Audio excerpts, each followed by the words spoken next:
Hello everybody. Hello everyone to study English together. Today I have one topic about important of forest. អូខេសារៈសំខាន់នៃព្រៃឈើចាសំណេររបស់អ្នកគ្រូនេះគឺល្អមែនទែនសម្រាប់បងប្អូនសម្រាប់ត្រៀមប្រឡងវិញ្ញាសាផ្សេងណាពិសេសគឺប្រឡងឌីប្លូមបាក់ឌុបនិងប្រឡងចូលក្រសួងនានាចាគឺល្អមែនទែនចាសំណេរនេះក៏អាសាចេញដែរចាអរគុណសម្រាប់ការចូលមើលរបស់បងប្អូននិងបងប្អូនដែលមិនទាន់ជួយ Subscribe Channel អ្នកគ្រូសូមជួយ Subscribe ម្នាក់មួយផងណាដើម្បីទទួលបានសំណេរថ្មីពីអ្នកគ្រូបន្តទៀតណាអរគុណច្រើនតោះអញ្ចឹងយើងទៅចូលប្រធានបទរបស់យើងទេ Important of forest សារៈសំខាន់នៃព្រៃឈើ Okay we read together Cambodia is one of the countries which are is tropical area in the Southeast Asia. The geographical feature is good for all kinds of trees to grow. Forests are important for people and animal life. Therefore, what are the importance of forests? តោះអញ្ចឹងយើងទៅអានម្ដងទៀត We read together again. Cambodia is one of the countries which are in tropical area in the Southeast Asia. The geographical feature is good for all kinds of trees to grow. Forests are important for people and animal life. Therefore, what are the importance of forests? ចាអញ្ចឹងយើងទៅប្រែទាំងអស់គ្នាកម្ពុជាគឺជាប្រទេសមួយដែលស្ថិតនៅក្នុងតំបន់ត្រូពិកក្នុងតំបន់អាស៊ីអាគ្នេយ៍ចាលក្ខណៈភូមិសាស្ត្រល្អសម្រាប់ព្រៃឈើគ្រប់ប្រភេទដើម្បីដុះលូតលាស់ហើយព្រៃឈើមានសារៈសំខាន់ណាស់សម្រាប់ការរស់នៅរបស់មនុស្សនិងសត្វចាដូច្នេះហើយអ្វីដែលជាសារៈសំខាន់នៃព្រៃឈើចាកន្លែងហ្នឹងបងប្អូនអាចសរសេរចោទជាសំណួរក៏បានដែរចាអញ្ចឹងយើងទៅមើលអត្ថបទយើងបន្តទៀត For one important is that forests are oxygen producer that make the atmosphere clean and it is comfortable for people to breathe. Another thing, forests can stop increasing the heat of earth.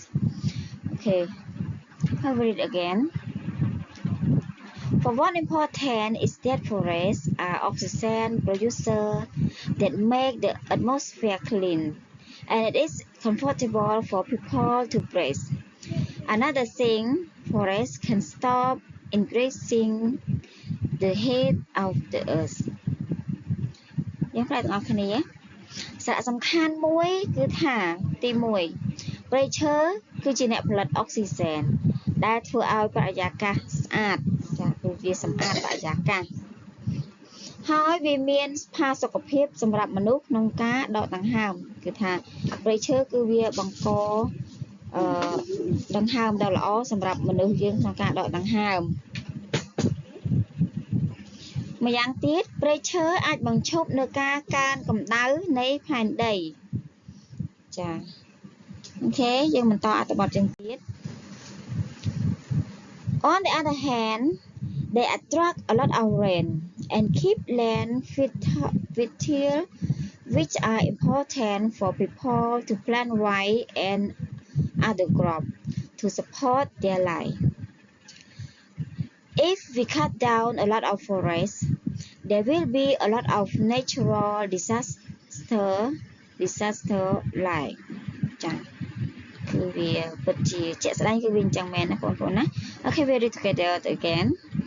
On the other hand, they attract a lot of rain and keep land fertile, which are important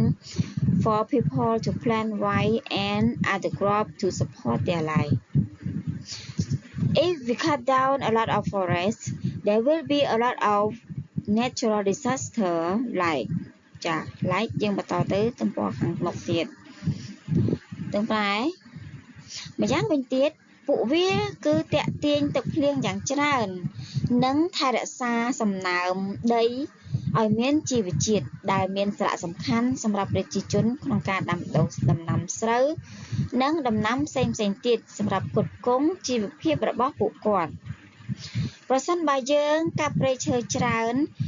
យើងនឹងមានគ្រោះធម្មជាតិជាច្រើនដូចជា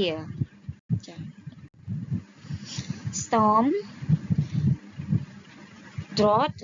flood, which can damage people and governments property such as crop, road, bridge, homes, and the people will be poorer and poorer. Moreover, forests create wonderful view for tourists. Okay. ចាគឺយើងបើសិនជាយើងកាប់ព្រៃឈើជាច្រើនយើងនឹងមានគ្រោះធម្មជាតិជាច្រើនដូចជាខ្យល់ព្យុះគ្រោះរាំងស្ងួតទឹកជំនន់ដែលអាចធ្វើឲ្យខូចខាតដល់ប្រជាពលរដ្ឋនិងទ្រព្យសម្បត្តិរបស់រាជរដ្ឋាភិបាលជាច្រើនដូចជាដំណាំផ្លូវស្ពានផ្ទះសម្បែងហើយប្រជាជននឹងកាន់តែក្រទៅចាគ្រោះធម្មជាតិគឺបំផ្លាញធនធានធម្មជាតិនិងដំណាំនិងហេដ្ឋារចនាសម្ព័ន្ធជាច្រើនរបស់រាជរដ្ឋាភិបាលនិងប្រជាជនរបស់យើងចាជាងនេះទៅទៀតព្រៃឈើបង្កើននូវទិដ្ឋភាពដ៏អស្ចារ្យសម្រាប់ភ្ញៀវទេសចរចាគឺព្រៃឈើក៏ជាកត្តាមួយដែលអាចទាក់ទាញភ្ញៀវទេសចរផងដែរចាបន្តទៀត The most important point is that forests are used for building and making luxury furniture and they are the home of the animal. All in all, forests are the most important thing for our lives, so we have to prevent and plant more. Okay, we read again.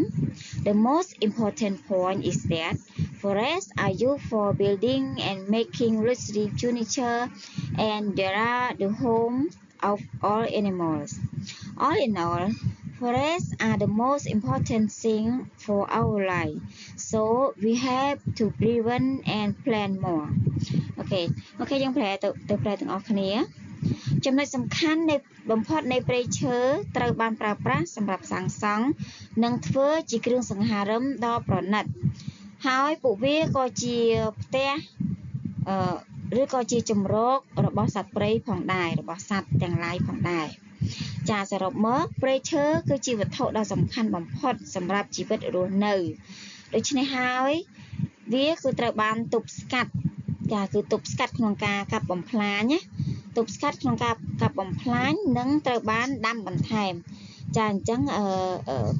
បងប្អូនទាំងអស់គ្នាយើងចូលរួមដាំដើមឈើទាំងអស់គ្នាហើយក៏សូមមេត្តាកាត់បន្ថយក្នុងការកាត់បំផ្លាញផងដែរព្រោះអីព្រៃឈើរបស់យើងគឺមានសារៈសំខាន់មែនទែនក្នុងការតាក់ទាញទឹកភ្លៀងនិងសម្រាប់អាកាសធាតុផ្សេងនិងមិនធ្វើឲ្យខូចខាតនៅរចនាសម្ព័ន្ធផ្សេងរបស់រាជរដ្ឋាភិបាលរបស់យើងហើយវាក៏សម្រាប់សាងសង់និងសម្រាប់ធ្វើជាគ្រឿងសង្ហារឹមផ្សេងផងដែរចាអរគុណសម្រាប់ការចូលទស្សនារបស់បងប្អូននៅសំណេររបស់អ្នកគ្រូណាអរគុណសម្រាប់ការ Subscribe ជូនពរបងប្អូនជោគជ័យក្នុងការប្រឡងទាំងអស់គ្នាណាអរគុណច្រើនជម្រាបលា